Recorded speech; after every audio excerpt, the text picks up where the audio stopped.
Advertencia: este contenido no es apto para personas sensibles. El fin de este vídeo es para entretener a una audiencia madura. A Fernando le encantaban las historias de miedo y estaba obsesionado con los cementerios, aunque no comprendía muy bien el porqué. Siempre que realizaba un viaje procuraba visitar el camposanto de la ciudad o del pueblecito en el que estuviera. Conocía un montón de historias relacionadas con muertes, con sepulturas, con enterramientos. En aquella ocasión Fernando había decidido visitar México con un viaje organizado, pero se las había ingeniado para dar esquinazo al grupo, coger un taxi y acercarse al cementerio de Belén, un pueblecito situado a unos pocos kilómetros de donde estaban alojados. Prefirió cambiar la excursión que los llevaría a conocer varios monumentos de la zona por visitar las lápidas del cementerio de esta localidad. La satisfacción que se le dibujaba en los ojos ante la verja del cementerio certificaba que había elegido lo correcto. En media hora estaré de vuelta, le indicó Fernando al taxista. No se preocupe, doctor. Usted no tenga prisa, le contestó el conductor, pero tenga en cuenta que en una media hora aquí anochece. Sí, en media hora regreso. La pesada verja de la entrada chirrió mientras Fernando la empujaba. Algunos pájaros volaron asustados, lo que provocó que le recorriera un escalofrío por el cuerpo. Misteriosamente la temperatura comenzó a descender y se levantó una ligera brisa que arrastraba las hojas secas del camposanto. Mientras paseaba por el cementerio, Fernando tuvo la extraña sensación de que alguien lo observaba desde la lejanía. Seguramente será el taxista, siguió observando las lápidas que se encontraban a su paso. De pronto le llamó la atención una de ellas. Estaba en una esquina del cementerio y parecía haber sido apartada del resto deliberadamente. Era una tumba sencilla con una losa de piedra y una pequeña lápida erosionada por el tiempo. Lo más extraño es que junto al borde había crecido un imponente árbol que ahora movía sus ramas con furia por el aire. Fernando debía de llevar un buen rato porque en ese momento comenzó a anochecer. Se acercó hacia la inscripción para observar el nombre del personaje allí enterrado. A la memoria de don Jorge Miguel de Acuña, que falleció asesinado el 16 de enero de 1657. Don Jorge Miguel de Acuña. Aquella fuerte voz que provenía de su espalda asustó a Fernando, que casi se desmaya de la impresión. Ey, doctor. No se asuste. Soy Martín González, el cuidador de este cementerio. Fernando respiró con intensidad intentando recuperar el color perdido. ¡Qué susto, por Dios!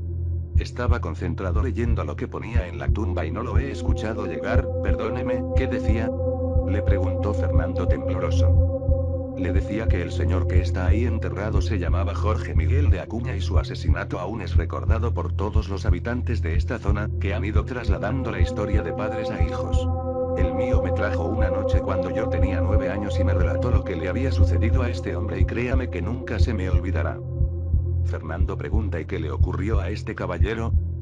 Mi padre me contó que este señor era un rico hacendado que vivía en una mansión a pocos kilómetros de aquí.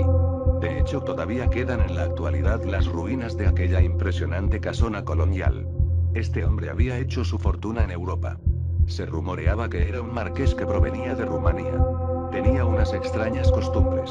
Vestía siempre de negro y le gustaba pasear solo justo después de que hubiera anochecido.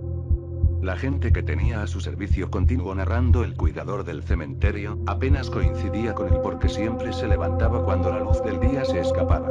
Nadie se quedaba en su casa de dormir y según parece trabajaba bajo la luz de las velas hasta el amanecer. Fernando volvió a sentirse incómodo. El aire rugía cada vez con más fuerza y la oscuridad era acechante. Siga. Me tiene intrigado, ordenó Fernando a su inesperado guía.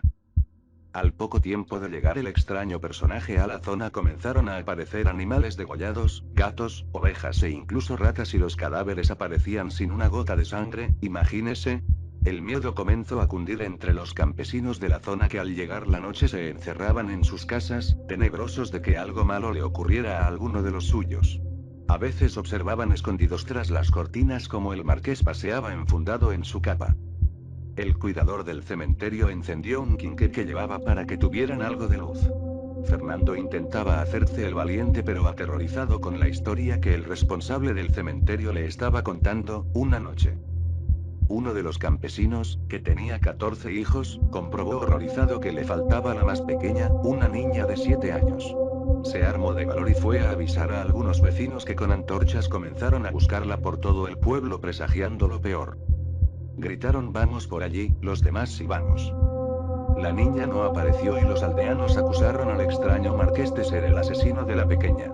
Juntos caminaron hasta su casa y lo sacaron a rastras. Todos los que allí estaban comenzaron a apalearle hasta que entre gritos de dolor don Jorge murió. Fernando deseaba que se terminara ya aquella historia. Estaba congelado por el aire gélido que azotaba y atemorizado de verse en medio de aquel camposanto bajo la luz del quinqué con ese siniestro individuo. Espero que el taxista aún me esté esperando, pensó. ¿Y en este lugar es donde lo enterraron? Preguntó para intentar que se acabara la historia de una vez. Si aquí fue lo curioso es que a las 2 semanas de que estuviera enterrado volvieron a aparecer algunos animales muertos y desangrados. Los vecinos ya no sabían qué pensar hasta que alguien sugirió desenterrar al muerto y clavarle una estaca en el pecho como si se tratara de un vampiro. Todos estuvieron de acuerdo y comenzaron a desenterrar el cadáver de don Jorge. La sorpresa fue monumental cuando descubrieron que el cuerpo de Marqués seguía intacto, en las 2 semanas que habían pasado no se había descompuesto.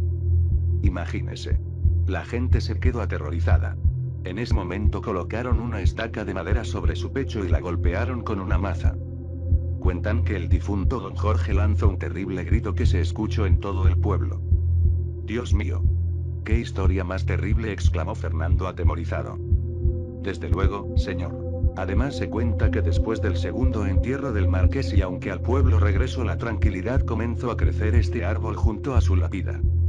La leyenda asegura que el día que este árbol sea cortado o sus raíces rompan por completo la lápida de piedra el marqués regresará para vengarse de todos aquellos que provocaron su muerte. Fernando se fijó en que una de las raíces ya había empezado a resquebrajar una esquina de la lápida. Joder. Bueno, señor, me tengo que marchar, gracias por todo. Fernando no se lo pensó 2 veces y a pasos agigantados se dirigió hacia la puerta del cementerio donde lo esperaba el taxista. El cuidador del cementerio golpeó fuertemente a la puerta de un cobertizo cercano, el estruendo que hizo provocó que Fernando saliera corriendo a toda velocidad. El sepulturero no pudo reprimirse y lanzó una tremenda carcajada mientras gritaba. Malditos gringos cagones.